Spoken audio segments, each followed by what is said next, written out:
सुरुंगा बस्ती के ग्रामीणों ने लोधना एरिया 10 क्षेत्रीय कार्यालय के गेट समक्ष बीसीसीएल प्रबंधन और आउटसोर्सिंग प्रबंधन की मनमानी के खिलाफ जमकर नारेबाजी की। सुरुंगा बस्ती के ग्रामीणों ने बीसीसीएल प्रबंधन और आउटसोर्सिंग प्रबंधन को आड़े हाथ लेते हुए कहा कि बीसीसीएल द्वारा हम लोगों की जमीन जबरन छीना जा रहा है। देवप्रभा आउटसोर्सिंग के प्रबंधन द्वारा जबरन रैयत की ज़मीन पर ओबी डंप किया जा रहा है। अगर हम लोग रोकने या विरोध करते हैं तो लठैतों द्वारा गोली बम चलाया जाता है। यहाँ तक कि महिलाओं के साथ भी अभद्र व्यवहार करते हैं। ग्रामीणों का जो मूलभूत सुविधा था वह तालाब और कुआं भी छीनने का काम किया गया है। ओबी से तालाब और कुआं को ढक दिया गया है। नियमतः यह है कि जिस क्षेत्र में परियोजना चलती है वहां के ग्रामीणों को हर सुविधा मुहैया करना चाहिए, लेकिन बीसीसीएल छीनने का काम किया है। मजबूरन ग्रामीणों का विरोध करना पड़ा। बीसीसीएल प्रबंधन और आउटसोर्सिंग प्रबंधन तानाशाही रवैया अपना रही है। उनके हिटलरशाही से तंग हो चुके हैं। मजबूरन आत्महत्या करना पड़ेगा, जिसका जवाबदेही प्रबंधन की होगी। इतना दूर से आए हैं लेकिन मैनेजमेंट किसी तरह अभी तक वार्ता करने के लिए नहीं आई। अब क्या मांग कर रहे हैं? हम लोग यही मांग कर रहे हैं, जो हम लोग का एकमात्र रास्ता था उसको खोला जाए। हमारा 400 प्लॉट में जो रैयत किसान का प्लॉट में जो भी डंप किया गया उसको अविलंब हटाया जाए। आपकी जो लड़ाई है बहुत बड़े लोगों से हो रही है, क्या लग रहा है आप सचिएगा इस लड़ाई को? देखिए दादा, लोकतंत्र है, भारत एक संविधानिक देश है। आपको ज्ञात होगा कि 23 साल में भगत सिंह ने अपना शहादत दिया था। क्यों दिया था? उनको लगा था इस माटी के लिए हमारा शहादत का जरूरी है। आज हम लोग भी अपना शहादत देने के लिए आए हैं। हम लोग को पता है कि इनसे लड़ के नहीं जीतेंगे, लेकिन दादा एक कहावत है, जो डर गया उमर गया, ग्रामीण जागा है। और हम अपना अधिकार लेने के लिए तैयार है। चलाइए गोली, जितना चलाना है। क्यों नहीं मारते? पल पल डेली हर दिन मरने से अच्छा है, घुट घुट से मरने अच्छा है। शिक्षा के बिना मरना अच्छा है, मरने से अच्छा है कि हम लोग लड़ के मरेंगे, आपका गोली खा के मरेंगे। मैं इसके लिए आप लोग को धन्यवाद करता हूँ। ये लड़ाई एक बहुत उग्र लड़ाई होगी, क्योंकि आज हम लोग का माटी की लड़ाई है और ये माटी की लड़ाई के लिए हम लोग मर मिटने के लिए तैयार हैं। क्योंकि हमारा अपना हक, हमारा अपना रैत जमीन जो ये बीसीसीएल आउटसोर्सिंग द्वारा छीना जा रहा है, जबरन ओबी डंप किया जा रहा है, तो इसको हम लोग कतई बर्दाश्त नहीं करेंगे।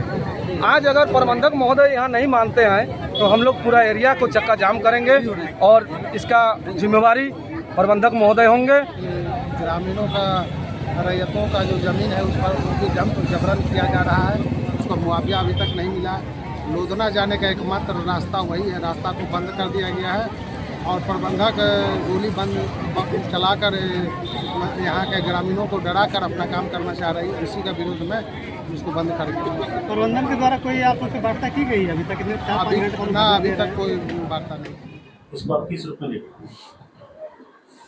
ये ग्रामीणों का विवाद है। उनका कहना है कि कुछ ज़मीन है जो सीएस के अनुसार उनका है और हमारे पास जो रिकॉर्ड है उसके अनुसार वो ज़मीन बीसीसीएल की है। लेकिन ये स्पष्ट नहीं हो पा रहा है कि ये रैयतों का ज़मीन है या बीसीसीएल का है या वेस्टेड लैंड है। तो इसी सिलसिले में हमारे पास जो उपलब्ध डॉक्यूमेंट्स है उसको लेकर के हमारे अधिकारी, भू संपदा विभाग के अधिकारी दिल्ली में गए हुए हैं और हमारे रेवेन्यू इंस्पेक्टर रांची गए हुए हैं। वो लोग आएंगे, वो लोग उच्च अधिकारियों से बात करके आएंगे, उसके बाद हम लोग को अवगत कराएंगे। उसके बाद ही हम लोग स्पष्ट जान पाएंगे कि सत्यता क्या है।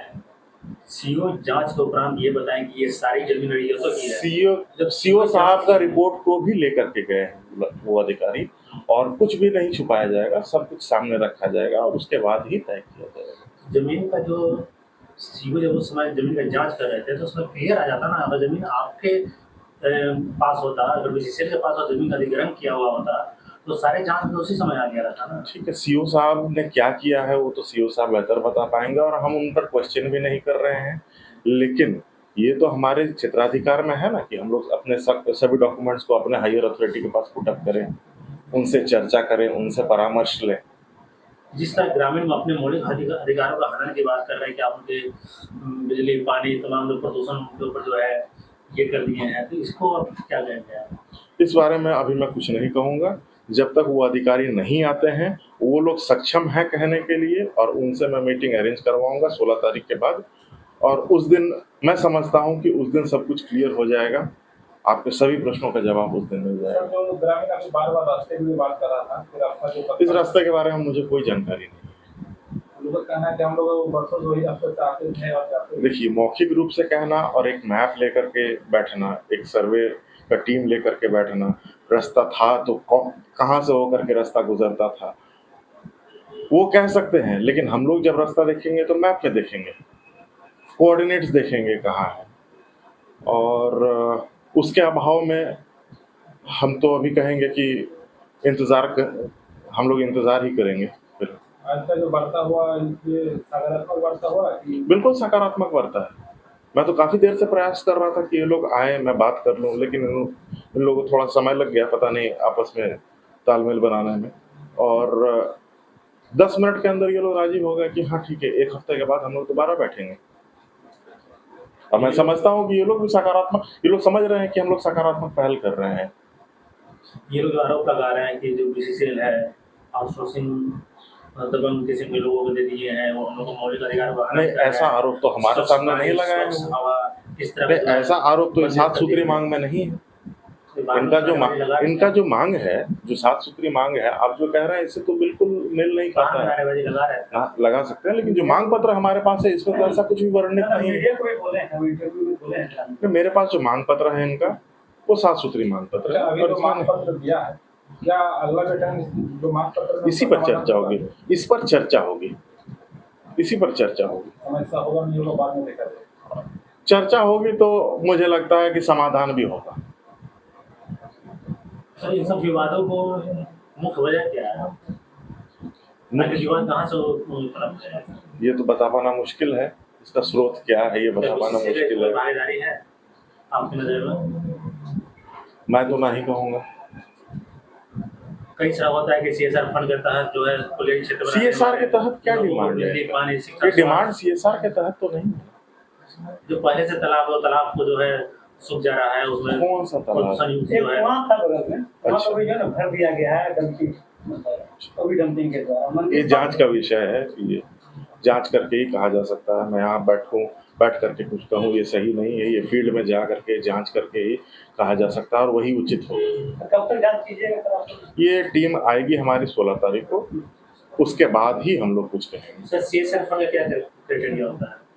ये सीएसआर विभाग GM-CSR ही बता रहे हैं। ठीक है, धन्यवाद। Thank you.